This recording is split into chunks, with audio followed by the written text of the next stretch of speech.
University Law School. I'm also director of our Law and Public Service program here at Mercer, which is an interdisciplinary program designed to get law students involved in the community, working on real-world activities of service, but also do it with students from the other professional schools here. So although I'm in the law school, I do a lot of work with our other professional programs here at Mercer.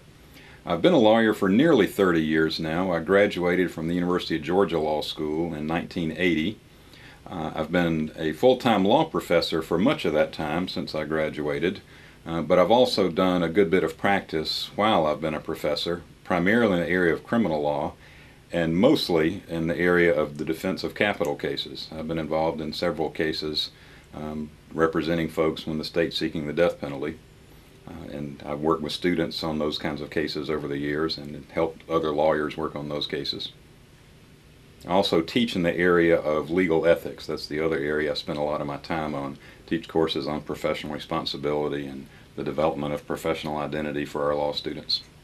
And in addition, I serve as chair of the advisory board of the Georgia Council for Restorative Justice, a relatively new organization that's based in Atlanta, whose primary function so far has been to train persons to be victim outreach specialists in criminal cases, especially the most serious of criminal cases and murder cases. So to work with the family members of the victims of murder and other serious crimes.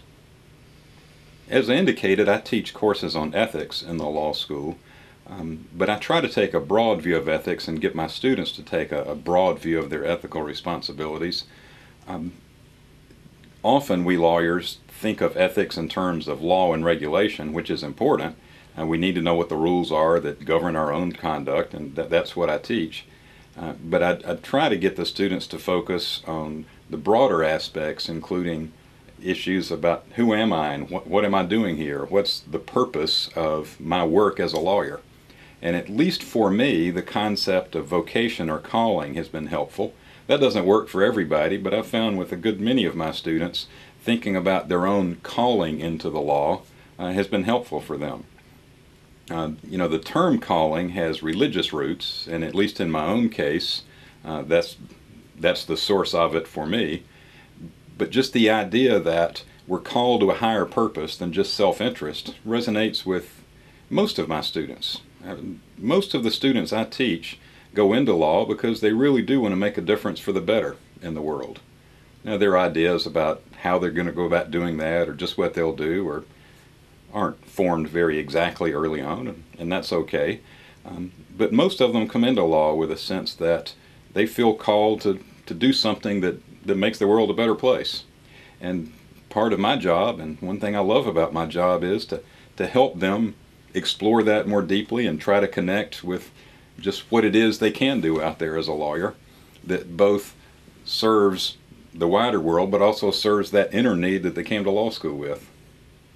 The concept calling, I really like the definition of calling that I first learned from the novelist and theologian Frederick Buechner. Buechner says that calling is where your deep gladness meets the world's deep need. And that's what I really like about that is it focuses both on the internal, that is, what it is that gives you the most satisfaction, deep gladness in life, but also connects it with the needs out there in the world. And of course, the needs are many, but if you focus too much just on making yourself happy, that's not calling. But if you focus entirely on your obligation to make the world a better place, you're probably not going to be very effective. And so that idea of calling, of looking within but also looking out, has been helpful for me, and I hope it's helpful for my students. We recognize here at Mercer that being a lawyer is more than just understanding what the law is and advising clients about what their legal obligations, what their legal rights are. The law itself has become very much an interdisciplinary profession. That is, if you talk to very many lawyers, you realize most of them have to know a good bit about areas other than just what the law is. And many of them learn that in practice. Clients come to lawyers with needs that aren't solely legal needs. They have needs that cover a broad range of what we in the university put into separate departments and colleges. But clients don't look at it that way, and the world doesn't work that way. So what we've tried to do here at Mercer is connect our law students with students in the medical school and the pharmacy school and business and engineering education. We have a broad range of professional programs, and to the extent we can bring all those professionals together while they're learning to be professionals, we hope we develop habits that they'll think of solving clients' problems holistically once they get out, that they won't be focused just narrowly on their own professional discipline, but recognize that clients' needs cut across all those disciplinary lines. That's the idea anyway. And in addition to that, our students just enjoy getting outside the box of their own narrow professional discipline and seeing how other professions look at very similar problems but from their own perspective. I've spent a good bit of time working with law students who are working together with marriage and family therapy students. And the clients of the therapy students are the same kinds of clients that lawyers will have, people that are going through troubles in their marriage and their relationships. But the different ways that the professions look at those problems, I think is helpful for both. But at least from my perspective, it's especially helpful for the lawyers. These budding lawyers, our law students, to understand that other professionals can deal with the same people, deal with the same relationships, but come at it from a very different perspective.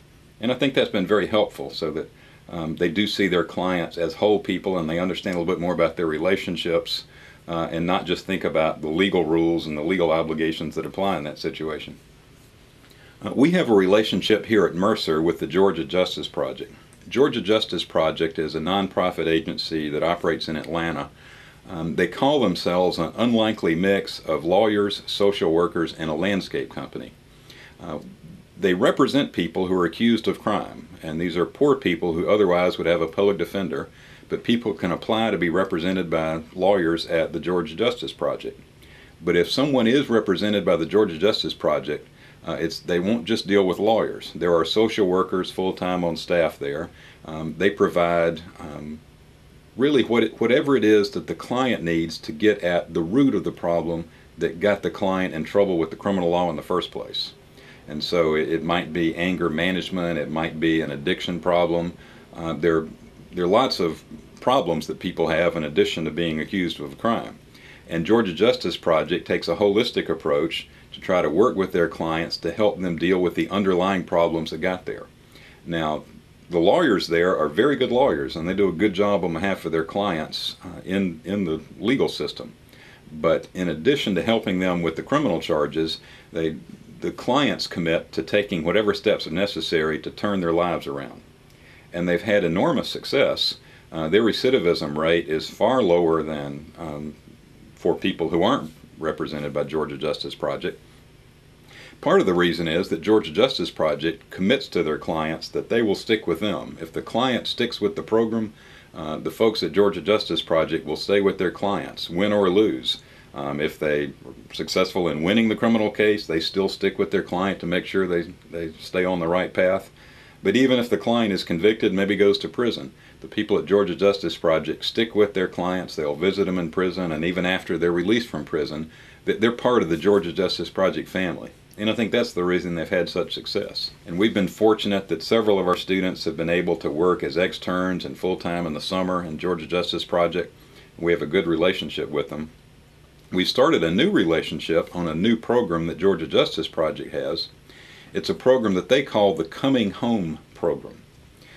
It's designed for people who are facing the civil consequences of criminal arrest and conviction. And I've learned that in this state of Georgia, we have an especially large number of barriers to effective reentry. That is, in terms of employment or in terms of government benefits. People that have been charged with a crime, especially people that have been convicted, even when they've paid their debt to society through the criminal justice system, really struggle. And so we're working with them to try to provide assistance to people who are being kicked out of their public housing or having trouble getting employment, or whatever the problem is, try to help them with the civil problem that arose out of the criminal trouble they got into to begin with. Again, to really keep them from getting back on that cycle of committing crimes again.